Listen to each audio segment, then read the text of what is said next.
So this is our second episode. And we thought about, for this one, we was going to talk about our house design and some of the elements that we're going to include and how we got to the design that we have right now. So where should we start?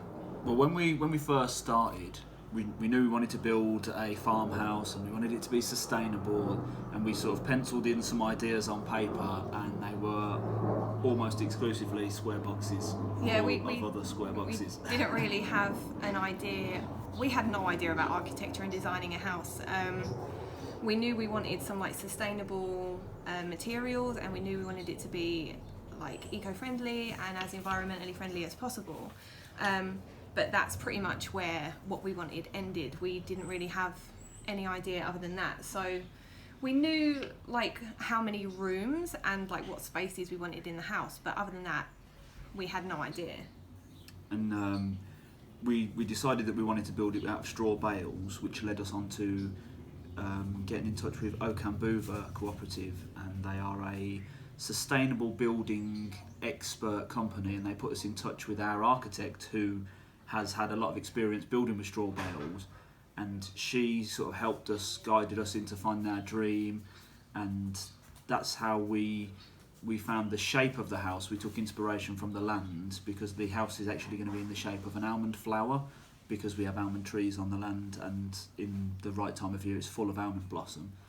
If we go back a bit, when we had a meeting with Okambuva and our architect Miriam at the start of our journey when we first moved over, and we sort of showed up with some house designs that we'd come up with, and yeah, it was just like square rooms inside a square box, so we all had like a bit of a laugh about that, and then we went to the land with Miriam so she could get a feel of the space and where to best put the house and stuff like that. So we went there with Miriam, and then she said she was going to go away and have a think about what space we wanted and what sizes we'd need, and come up with some ideas. So Miriam went away and came back to us with the idea of an almond flower shaped house, because it's sympathetic to our land, and it just flows better.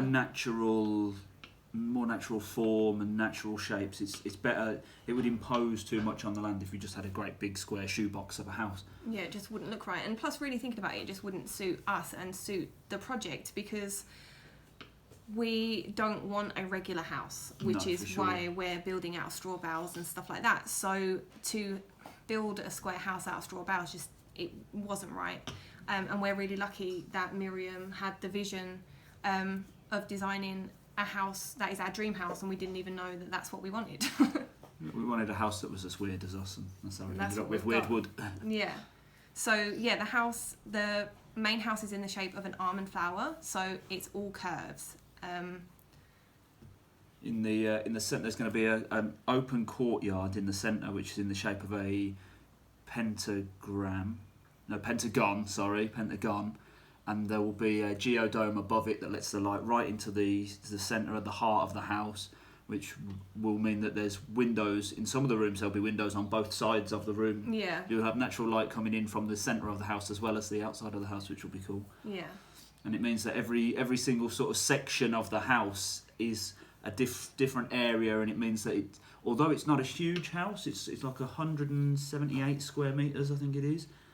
You'll still have your own space. No matter where you are in the house, it will feel like a very like safe space and separate space that everyone that's in the house, where the way the rooms are designed, that the kids will have their own space, and it'll all come out from the centre, from the courtyard, and it'll be a really, really good environment for them to grow up in. And because it's obviously us two and Logan and Rory on this little adventure, and also my parents, and we're all building this house together, but we all need our own family space. So although it's going to be one dwelling, on paper it's going to be one dwelling, so there's only going to be technically like one external door, the house is split inside so that My parents have their own part of the house with their own kitchen, bathroom, bedroom, living room and all of that. And then the other part of the house will be our part where we have our own kitchen, bathrooms, bedrooms and all of that stuff. So the geodome, the central part of the house, works in a way that on the plans it links our houses. So there'll be doors from our part of the house through to the centre, through to my parents' part. But it's split so that we get our own space too. Yeah. And we're also building a studio for Carly's work. Yep. So I'm really, really excited about that. So we first started with just designing the house with Miriam, and then we said we want some extra space outside, whether it's going to be like a warehouse or something that I can use as a studio. Like we thought maybe a garage or something like that. But Miriam is a genius, and came up with the idea of, if we're having our house in the shape of an almond flower, then it would be really amazing to have our studio in the shape of an almond nut. Yeah. So we're going to have the round curved house with the sort of like oval shaped studio next to it.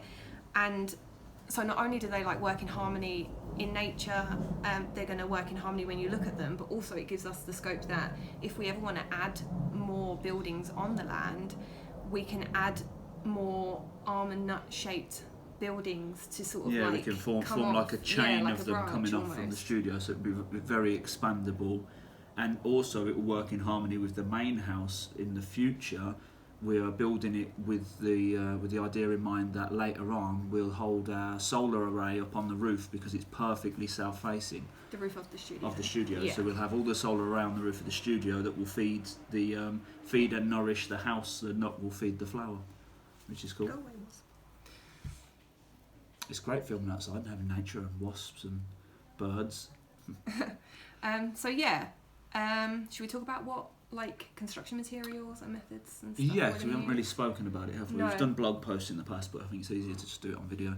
So the structure will be built with a timber frame, and the walls will be filled then with straw bale, which will be earth rendered on the inside and lime rendered on the outside.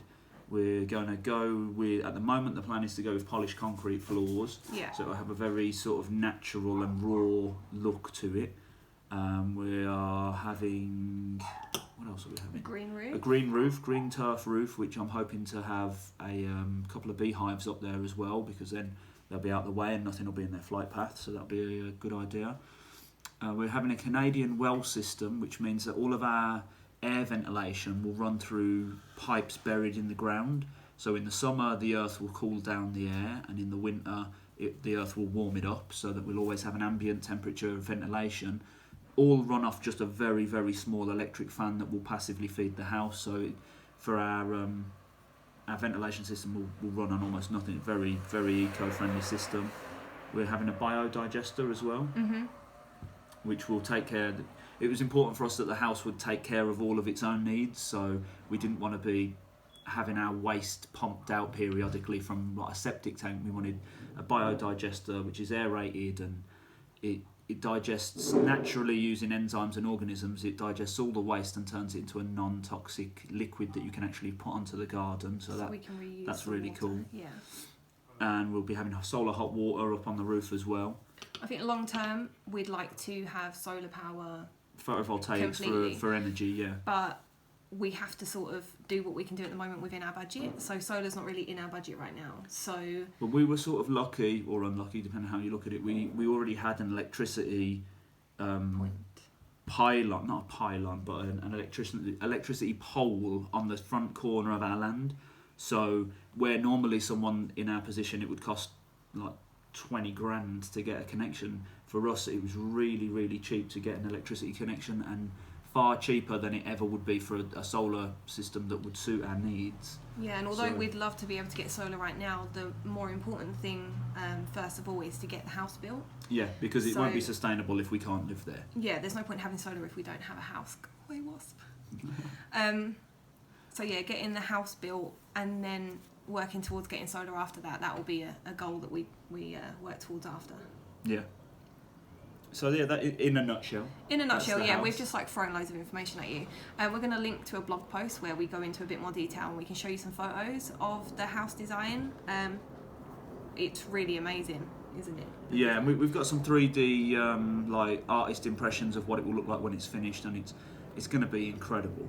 Yeah, I mean, I really can't stress enough how important it is to find an architect that knows what sort of build you want and knows how to implement the construction methods and the materials that you want to use in your build. Yeah. Because if it wasn't for us finding Miriam, we would be building a house, but it would not be Wouldn't this be house. anywhere near as cool as this one. No, this I house think is a going to lot be of people amazing. tend to try and find the cheapest architect they can find, but it's so much more important to find an architect that gets your vision and shares the same views as you and can really help to build your dream rather than just what everybody else has got. Yeah, and the way the house is curved and with the central geodome in the middle, the house, it really flows.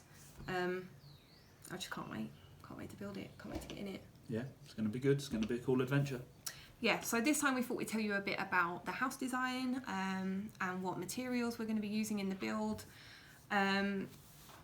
We have some other talks planned on like a few different subjects, so we thought rather than sort of like spewing all the information at you in one go, we'd sort of break it down into different aspects so it's more digestible. So yeah, but if you have any ideas, anything you want us to talk about, anything you're wondering about, feel free to let us know. And we'll put a link try and edit below in. to the blog post with more pictures of the plans and the artist impressions and all the stuff, the cool stuff, so that you can really visualise the dream. Yeah. But for now, I think that's it. Wyrd Talks out. See you later. Bye.